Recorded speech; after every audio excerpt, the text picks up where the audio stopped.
Hello students, आज हम आचार्य कौटिल्य के बारे में चर्चा करेंगे। आचार्य कौटिल्य या विष्णुगुप्त या चाणक्य भारतीय प्रशासनिक चिंतन की एक धुरी है।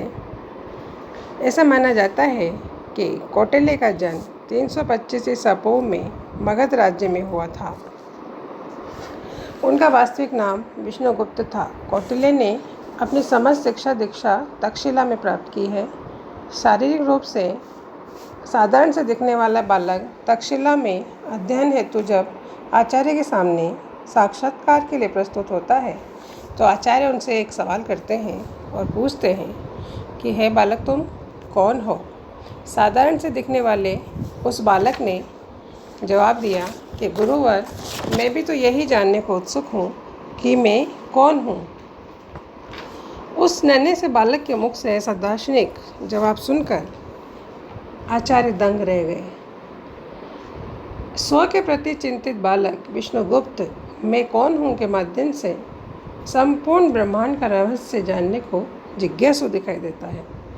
निश्चित रूप से यही एकमात्र ऐसा प्रश्न है जो मनुष्य को सर्वाधिक जटिल लगता है और इस प्रश्न पर मनुष्य सबसे कम चिंतन भी करता है। विष्णुगुप्त नाम के उस बालक को, जिसे आगे जाके हमने चाणक्य के नाम से पहचाना है, अपनी समाज शिक्षा दीक्षा उन्होंने तक्षशिला विश्वविद्यालय में प्राप्त की। वहाँ उन्होंने शास्त्रों के साथ साथ शस्त्र विद्या में भी वो निपुण हुए। शिक्षा ग्रहण करने के पश्चात आचार्य चाणक्य तक्षशिला विश्वविद्यालय में आचार्य के रूप में ही कार्य करने लगे। अब वहीं पर वो अध्यापन का कार्य करने लगे। ऐसा माना जाता है कि कौटिल्य का मगध में आगमन महापद्मानंद के शासनकाल में हुआ, जहां उन्होंने नंद वंश का संपूर्ण नाश करने की शपथ ली थी और चंद्रगुप्त मौर्य को इसके लिए तैयार किया। कौटिल्य के सफल निर्देशन में मौर्य साम्राज्य की स्थापना हुई। कौटिल्य चंद्रगुप्त मौर्य के प्रधानमंत्री बने।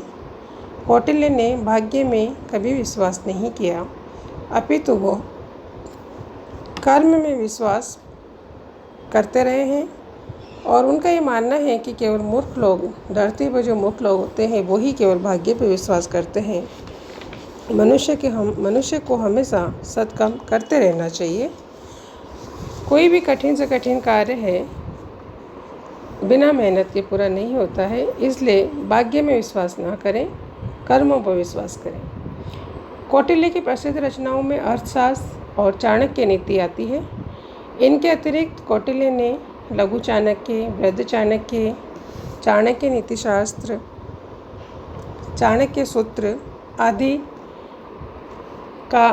आदि की भी रचना की है। यहाँ हम कौटिल्य के अर्थशास्त्र के बारे में संक्षिप्त परिचय देना चाह रहे हैं।